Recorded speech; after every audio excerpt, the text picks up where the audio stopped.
Hai semuanya, saya Hilman dari sekolahcoding.com. Kali ini kita akan belajar Faker. Faker ini adalah cara buat nge-generate atau menghasilkan data.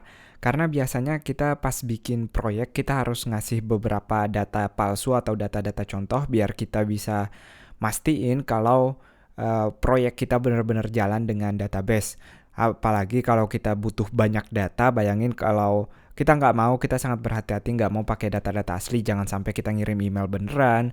Tapi bagaimanapun buat ngerasain apakah proyek kita benar-benar jalan, kita juga harus pakai data dari database. Nah, untuk itu ada library Faker ini dari PHP. Kita akan dibikinkan data-data palsu yang kolomnya terserah kita, ada lengkap banget properti-propertinya mulai dari nama, alamat, kota, nomor, waktu, dan lain-lain. Teman-teman bisa lihat dokumentasinya lebih detail di github.com/evzanioto. Saya nggak tahu cara bacanya gimana, Evzanioto. Dia punya namanya Faker di sini. Tentu tugas kita yang pertama adalah menginstal dulu. Kita akan menggunakan Composer buat menginstal package ini. Dibuka terminal atau command lainnya di folder yang kita inginkan, di copy paste atau Composer spasi require spasi Evzanioto nama githubnya lalu nama library-nya /faker. Nanti dia bakal nginstal si package Faker ini buat kita. Nah, kita lihat-lihat dulu apa aja yang bisa kita lakuin dengan Faker ini. Tentu untuk penggunaannya kita harus nge-load data autoload-nya, lalu pakai library-nya. Nah, cara simpelnya buat ngeluarin data, kita bisa pakai ini. Faker-nya kita ambil nama properti ini yang udah disediain. Jadi kita kalau mau nama dia bisa langsung ngambil di sini, kalau mau alamat bisa langsung ngambil di sini. Jadi meskipun yang kita lihat di sini belum langsung ke database, tapi teman-teman lihat di sini bagaimana sangat simple buat ngeluarin data random dari si Faker ini. Nah, di sini kita udah selesai. Tugas kita sekarang, saya akan buat dulu satu file buat ngetes datanya ini, yaitu index.php. Tentu kita akan load php-nya di sini, dan karena kita udah selesai auto load-nya, bisa kita require dulu buat kita pakai di vendor, lalu autoload.php. Kita bisa pakai namespace-nya di use faker factory. Dan untuk memberi contoh ini, kita akan lihat sangat simpel di sini factory lalu create untuk manggil si faker-nya ini. Dan misalnya kita mau ngeluarin nama, kita tinggal pakai seperti yang kita lihat faker name seperti ini, maka kita akan lihat namanya di sini. Nah, ini dia. Jadi setiap saya reload kita akan mendapatkan nama-nama baru di sini. Nah, termasuk misalnya teman-teman mau alamat juga boleh. Kita akan pakai faker address di sini, maka kita akan lihat juga setelah nama di sini agak nyambung, saya lupa break, tapi di sini kita lihat ada alamat lengkap. Apa aja yang bisa kita keluarin banyak banget. Di sini teman-teman bisa klik di bagian formatter sini. Misalnya mau data tentang internet, kita klik bagian internet. Nanti di halaman yang sama kita lihat apa aja properti-properti yang bisa kita akses, dan di sebelah kanan contoh-contohnya. Nah, tentu ini kurang berguna rasanya kalau kita cuma ngambil satu data dan nggak berhubungan langsung dengan database. Jadi untuk itu, dan emang tujuan awalnya kita mau mengisi atau seed data isi database kita. Jadi saya akan melakukan koneksi ke database di sini. Untuk simpelnya saya akan pakai PDO, new PDO. Jadi teman-teman boleh pakai MySQL biasa, sama sekali nggak ada masalah. Kita udah ada tutorial untuk MySQL PDO, mau juga MySQL biasa juga udah ada. Kita akan lakukan koneksi ke localhost, lalu DB name-nya kita bikin namanya nanti Faker, kita belum punya. Lalu usernya root, begitu juga dengan password. Nah, kita bikin dulu nama database-nya adalah Faker, silahkan ke phpMyAdmin-nya, lalu kita akan buat satu table namanya users.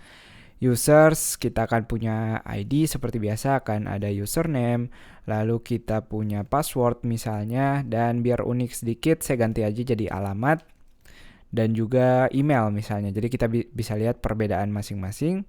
Semua username sampai email kita bikin varchar dengan maksimal panjang 100, dan ID tentunya kita bikin auto increment seperti biasa. Kita save, jadi datanya seperti ini.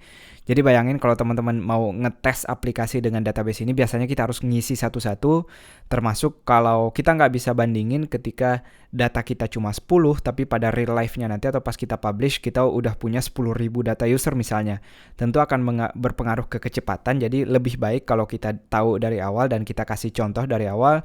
Jadi kita bisa lihat juga performanya sejak dini gimana kalau kita ngehandle 1000 database apakah jadi lambat atau lebih banyak lagi 10.000 dan seterusnya. Nah, langsung aja di sini kita bukan mau mengecho tapi kita akan memasukkan datanya.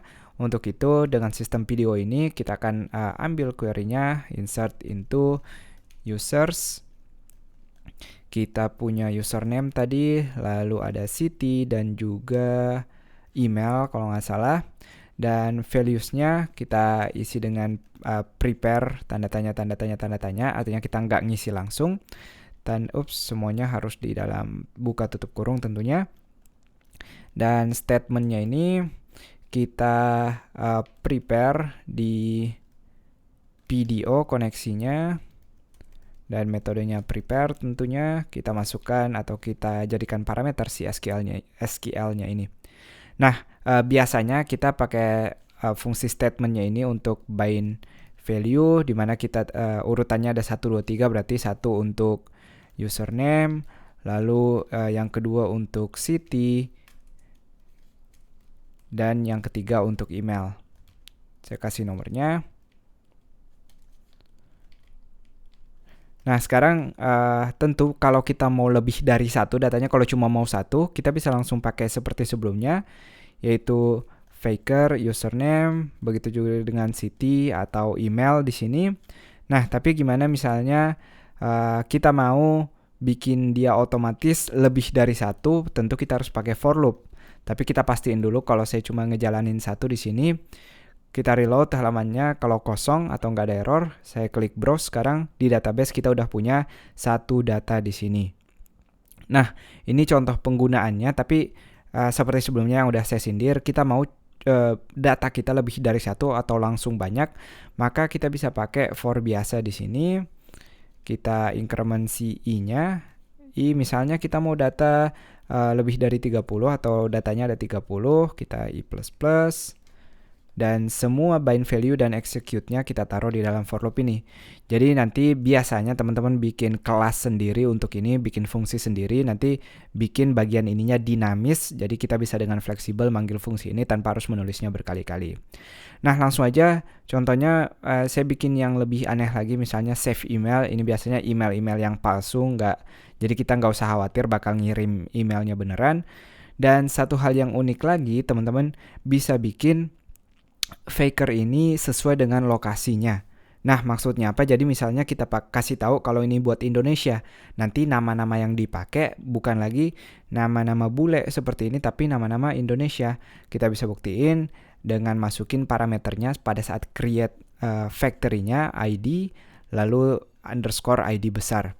Nah, harusnya kalau saya reload sekarang nggak ada error, dan kalau kita browse kita udah punya banyak data. Dan yang menarik di sini, kita lihat di sini nama-namanya udah nama-nama Indonesia, nama-nama kotanya juga nama-nama kota Indonesia, begitu juga dengan emailnya. Nah, jadi ini teman-teman lihat keuntungan dari faker. Setiap kita mengembangkan suatu aplikasi, kita nggak perlu lagi ngisi database-nya manual, termasuk kalau kita mau ngisi 1000 data, kita bisa ngelakuinnya dengan satu query seperti ini.